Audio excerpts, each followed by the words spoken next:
So good morning, everybody. Past 1.5 days, we have all had discussions on how we build institutions and then how we bring in the volumes, clinical resources, what are the ways by which we build up volumes, then what are the systems that need to be in place to cater to these large clinical resources. And then today we have started this session with getting the right job for the right people for the right job, and then some idea about the organizational hierarchy that needs to go into the efficiency of eye care institutions. The one we are now going to deal with is how do we get the best of people.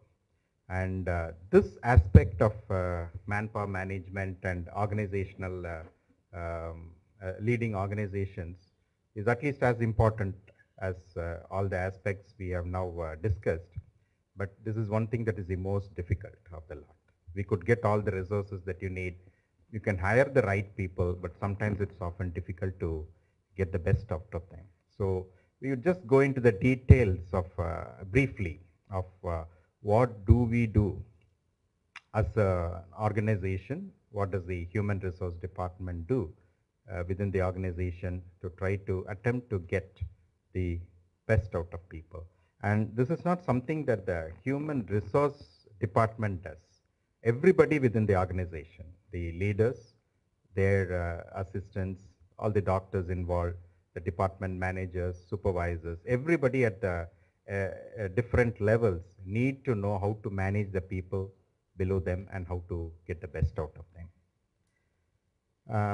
Why do we try to get the best out of people? For obvious reasons. We know only by getting the best from our employees, we will be able to ensure service excellence or service quality, which can provide the required competitive edge for our institutions. And it is directly linked to the contribution of all the employees. And again, as far as we are all concerned, if we are to meet the goal of eliminating avoidable blindness, we need to have productive staff who would be able to perform very well and try to give in their best, and who all have a shared vision with the proposed objectives of the organizational mission. Now, getting the best of people starts with getting the right people, as Ms. Nagarajan was also speaking. And finding the right people does not mean that it's only the people with appropriate skill set that for that particular job. For instance, if you need a good ophthalmologist to manage your volumes of cataracts, we do need ophthalmologists with the requisite surgical skills. But more important, these skills can be taught. If you have the right people, you take in them, probably the surgical skills and other clinical skills could also be taught by training. More important is how do we get the people with the right attitude and values, and how do we emphasize a value fit over the skill fit? How can we get individuals who are positive, who are focused on the goals of the organization, who are service oriented? And in fact, when we hire individuals, when we appoint or take in our doctors, administrators or nurses, we have to tell them right at the beginning why we are taking them and how they can link to how by their active participation and contribution can link to the organization's success and mission. And sharing organization's mission, vision and goals. Not only sharing, how do we operationalize the vision and mission of the organization? This is very important because once all the employees within the organizations are aligned to the organizational mission and goals, then there is a sense of belonging that I should perform. This is my job. There's a sense of, creates a lot of ownership. And then it creates meaning in their life, and they feel that they are contributing to a higher purpose. And it always inculcates a lot of teamwork, which is very essential to work in coordination. I'll now, for the next few minutes, again take the help of Stephen Covey, whom you know is one of the most productive motivational speakers we have known. and what he has to talk about the goal, and more important of sharing the institutional goal with all the employees who need to contribute effectively.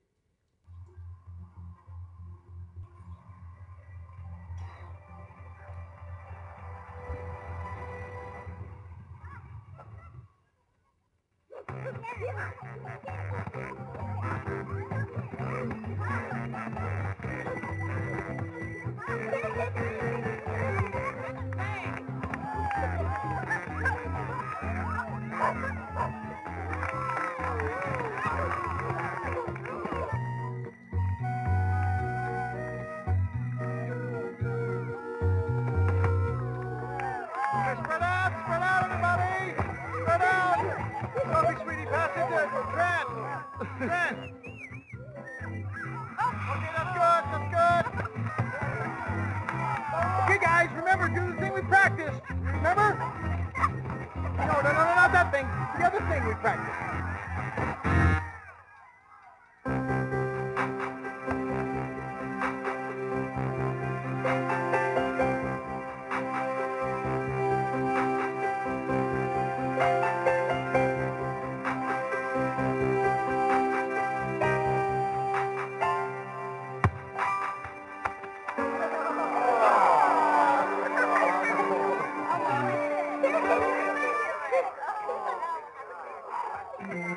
Okay, time out. Time out. Everybody, come in. Come in now, everybody. Treats! I got treats! Ah, there we go. Okay, so here's what we're going to do, all right? Andy, I want you out on the wing. Trent, I want you to fake the pass to Andy and push the ball up the field, and then pass the ball to your forwards who are Sophie and Chris. Sophie, I want you to hold the ball and draw the defense out to you, all right? Then I want you to float a lob pass all the way over the defense to Chris. Chris, you take it in for the score, just like we did in practice. Everybody got it?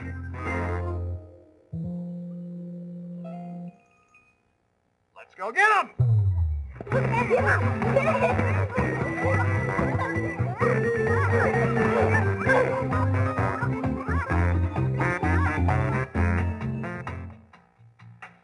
Do you see any similarities between Saturday morning soccer and Monday morning at the office? I mean, think about it.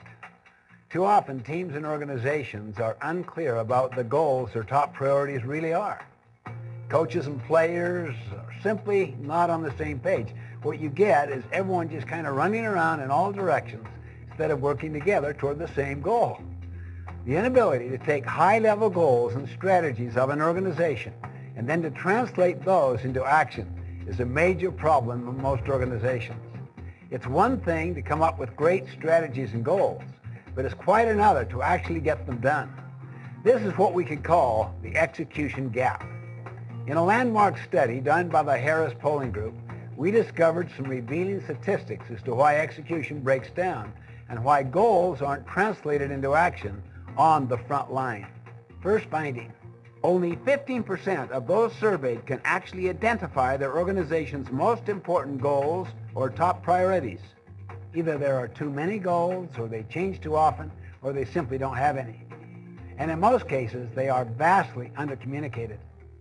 Just because the leaders are clear on what they want to achieve, it doesn't necessarily mean that the front line where the action really happens knows what the goals are. After all, in a very real sense, the front line produces the bottom line. Second, people may know what the goals are, but too often they haven't bought into them. Only 19% surveyed say that they feel passionate about the top goals of their organizations. That's only 1 in 5. There are a number of reasons for this, but the primary one is that they feel no ownership. They don't feel that they have input into what it's going to take to achieve the goal. They simply aren't emotionally connected to the goal. No involvement, no commitment. Third, those surveyed reported that they spend only 49% of their available work hours on their most important goals.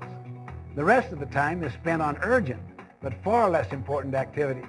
They get so distracted by urgent things that they neglect the most important things. Finally, people might know what the goals and top priorities are. They might even buy into them, but they don't know what they are supposed to do about them. In fact, 51% state that they personally do not understand what they are supposed to do to help the organization achieve its goals. Goals will not be executed until everyone clearly understands what the goal is and what they themselves specifically need to do to meet that goal. Once people are clear on what the goal is, then and only then are they free to try new and better ways to reach that goal. So the point is, to achieve goals you've never achieved before, you simply need to start doing things you've never done before. You might ask, is it possible to dramatically and measurably improve your team's ability to reach its goals? Can it really happen? My answer is absolutely. Just imagine the impact when everyone on the team is crystal clear about what the goals are. Imagine the energy and creativity that would be unleashed when everyone in the organization is committed and involved in achieving the goals. Consider the economic impact when everyone on the team is spending the majority of their time on top priorities. Just think what can be accomplished when every player on the team knows exactly what to do. The possibilities, my friends, are limitless.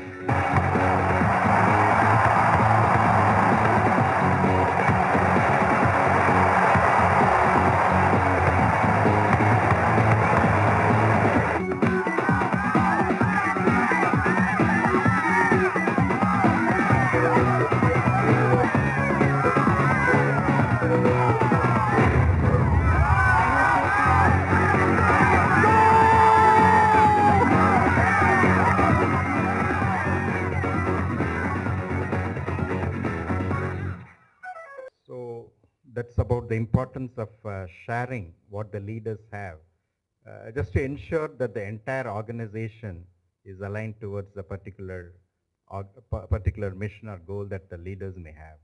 And sharing the vision and goal definitely energizes, engages the employees, keeps them highly focused on their work, stimulates change, innovation, and progress. Always remember, a trained employee performs, and it's an inspired employee who always excels.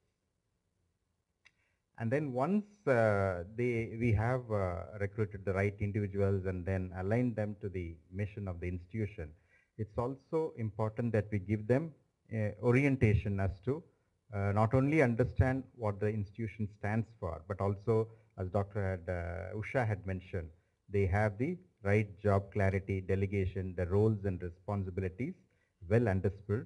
And it's very important that how we make them understand and how his or her contribution will be helpful to the organization to achieve its mission.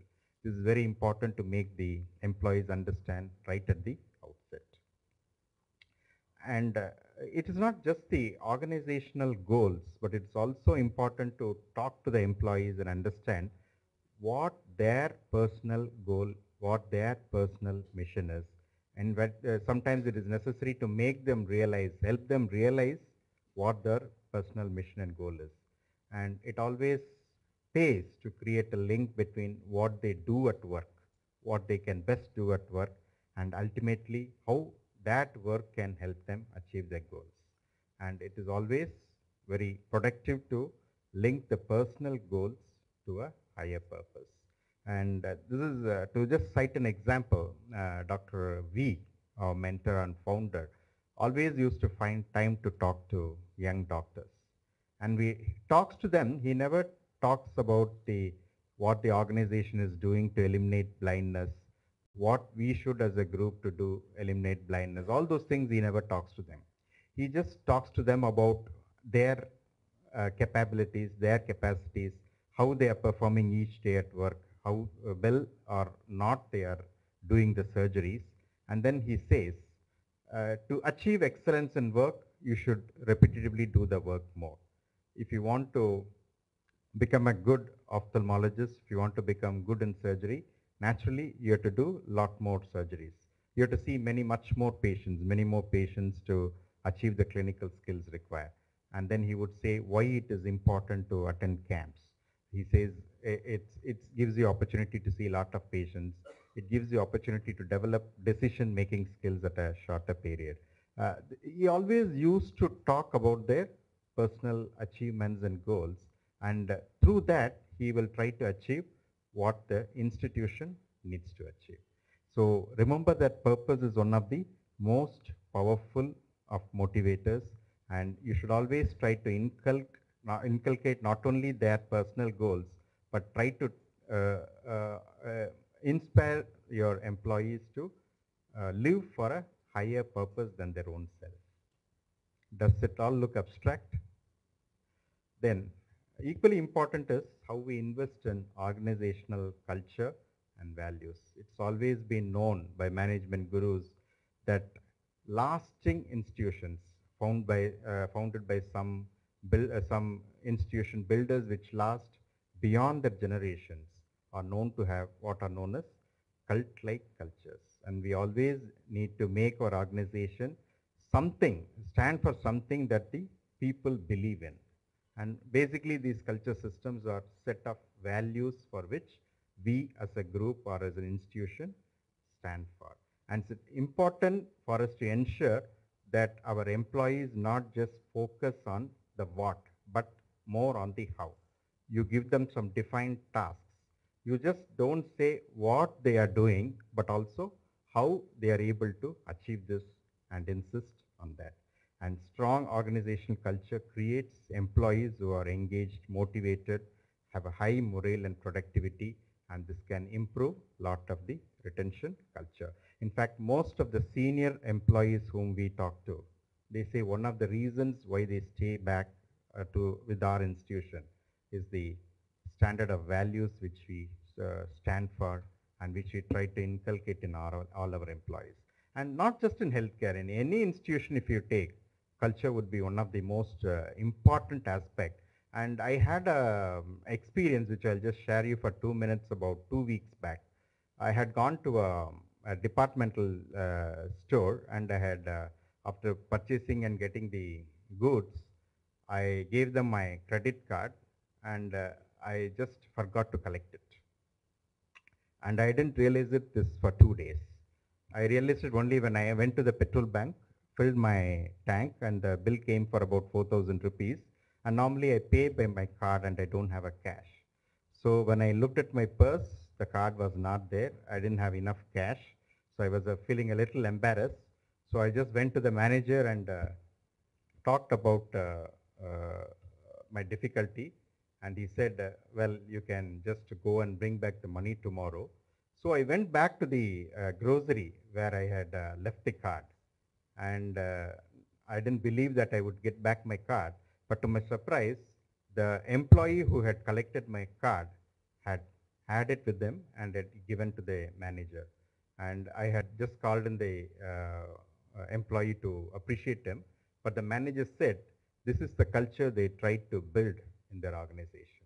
And he says it's a very common practice for customers to leave behind valuables. And he always has trained the employees to ensure these are handed to the managers, so when the customers come back, they will be able to get it back. So continuous learning is another aspect. Inculcate learning at work, and the importance of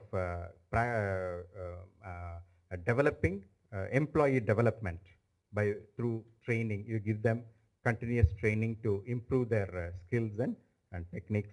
We should also ensure that we have a defined career path for our employees.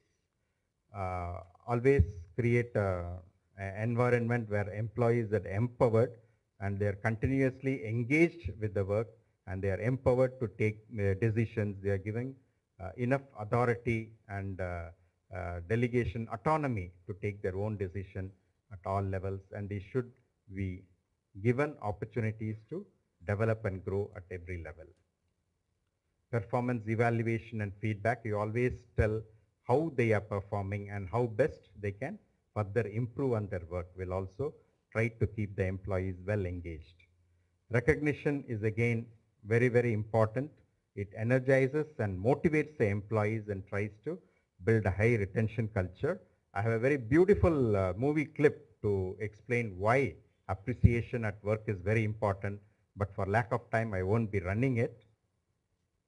Now, concluding remarks, how to get the best out of people is to empower them to do the best in their work. create a work environment that encourages growth, their personal employee growth, their creativity and their efficiency. Creating a culture of continuous improvement through training and development of your employees, linking them to a higher purpose to get the best, and ensure that their work unleashes the best in them, the highest potential which the employees have in them, and organizational culture that is aligned to the institutional mission and goals. And whenever I used to complain to Dr. V, he used to give me a lot of work. I used to tell them, but sir, I don't have doctors. He always used to smile and say, doctor, you don't find people, you build them. So by building people, you will be able to get the best of the employees. Thank you.